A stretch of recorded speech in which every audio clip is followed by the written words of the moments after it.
Alright, I'm just gonna riff on it. Sorry for being so pale about it.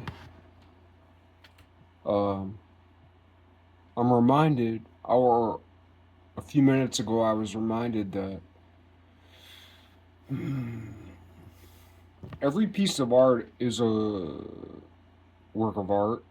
Every, like, yeah, like I'm making a post, but what is a post? A post is a movie, it's a visual and audio representation. There's values like the lighting. One of my favorite people in the world is Ken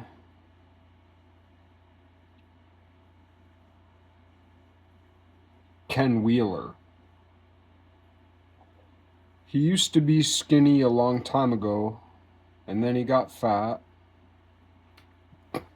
Excuse me. It seems like he's getting skinny again. Uh, he talks a lot about phi. He made the most impressive, economical, magnetic lens ever. He used his own blood mixed with the secret ingredient, which I think is actually dish soap. I think he mixed his blood with dish soap. That's what I think. I'm not sure. It's just an opinion. Allegedly, right? No, not even allegedly. Like, that's just my opinion. I'm not sure. I'm guessing, right? Freedom of speech ultimately boils down to the freedom to guess. We're allowed to guess. We're on a game show. Guess. Right. If you're super logical, you can guess better than people who are illogical. But then if you're super telepathic, you can guess better than people who aren't. Now, we give legitimacy to logic because it's from the beginning to the end mechanization. Like, we consider logic like a machine, like this turns this turns this turns this turns this. But in teleology, which is Aristotelian, which is anti Platonic, which is why, I'm sorry, I have to go off on this riff for you philosophers. I'll be done. For people who aren't into philosophy, I'll be done with this in like 45 seconds or a minute and 45 seconds. So just bear with me. But like,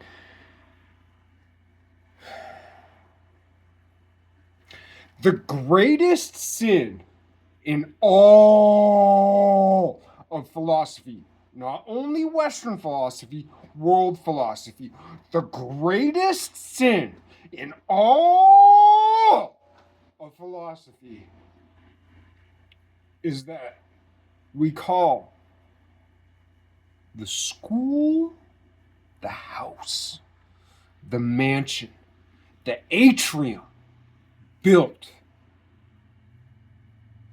by Plotinus and those who came after him. Plotinus supposedly was illiterate. But he wasn't illiterate. He was supposedly illiterate. Most of the people who knew him thought he was illiterate because he never wrote anything down. He spoke in mad ramblings while his students wrote things down. Right. We attribute the, what was it that famous, because there's Plotinus. I mean, Iamblichus is my man, but that's not the guy who's most famous under Plotinus these days. Iamblichus will be the most famous in 1,000 years, but not today. 1,000 years from now? Wait, what's today's date? It's August something, 10th or 11th, somewhere around there.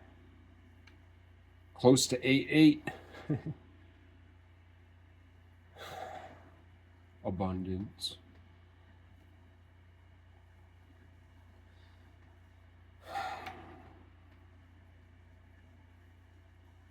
888. Love you, Barbara.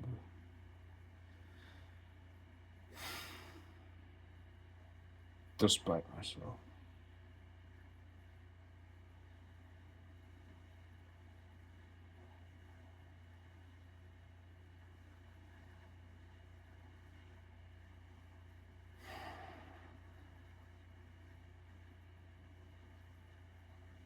What the hell was I talking about?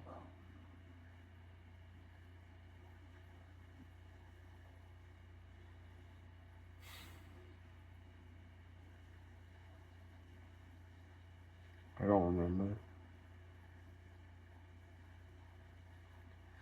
I just thought I wanted to make something beautiful. Oh, wait. Iamblichus. Yeah. Proclus. Wait. Not just Proclus. It's Proclus. And of course, yeah.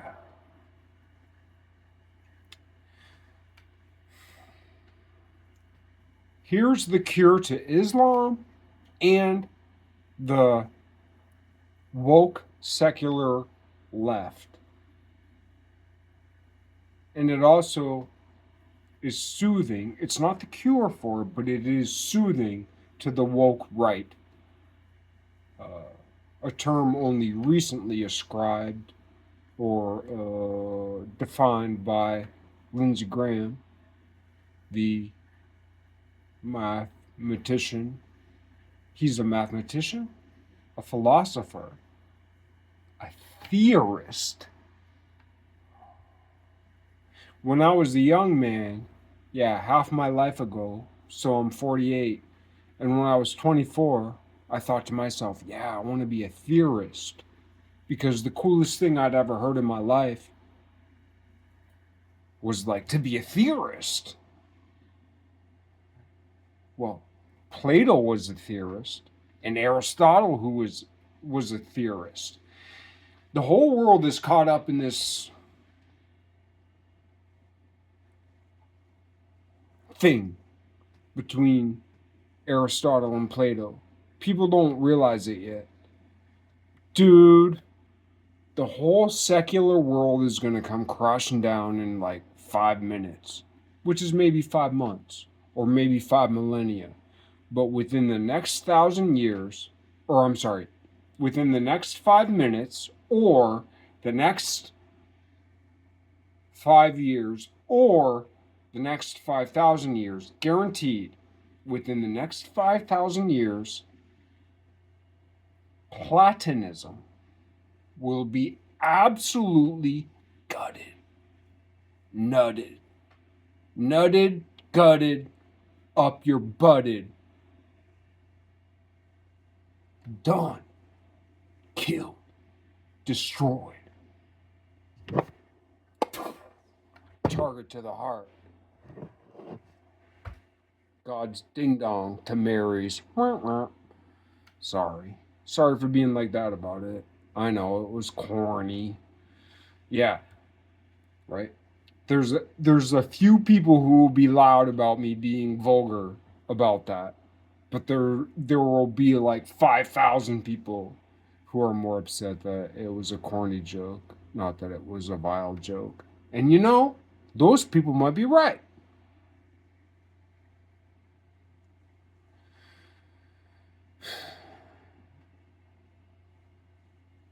So, I would like to, I won't put it in the comments. I won't put it anywhere. But I would like to quietly dedicate this. I would like to quietly dedicate this journal entry to Jonathan Peugeot, because I might send it to him only if he promises anonymity, which why should he? He can do what he wants. He is the great carver. Oh, God. The symbolism of a frieze.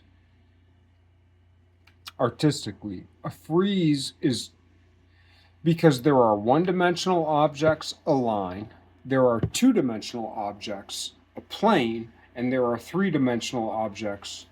If we're speaking in Cartesianism, right? Now, that right. This one's for the mathematicians. Bear with me for 45 seconds. If you don't understand this because if you haven't heard these terms before, bear with me. I'll be done with it in 45 seconds. And then I'll get to some other terms that you guys know that the mathematicians don't know. Right? 4chan, Anonymous, Guy Fawkes. My guess is that approximately 1/5 of my audience knows all of these terms. And the 1/5 of my audience that knows all of these terms are the people I'm talking to. So, for the 1/5 of my audience who understands what I'm talking about, and I'm talking over the next 1,000 years. If you're watching this 1,000 years from now, and I have 100 views and 20 likes, if you're one of the people who made the 20 likes 1,000 years from now, you are who I'm talking to. Sorry for being like that about it, but that's the way also God talks to us. How do I know? You'll have to determine that for yourself.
Now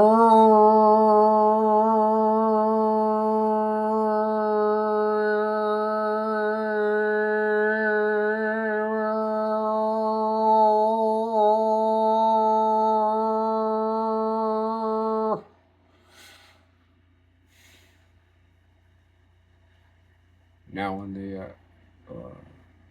now in the hour of our death, sweet Mary.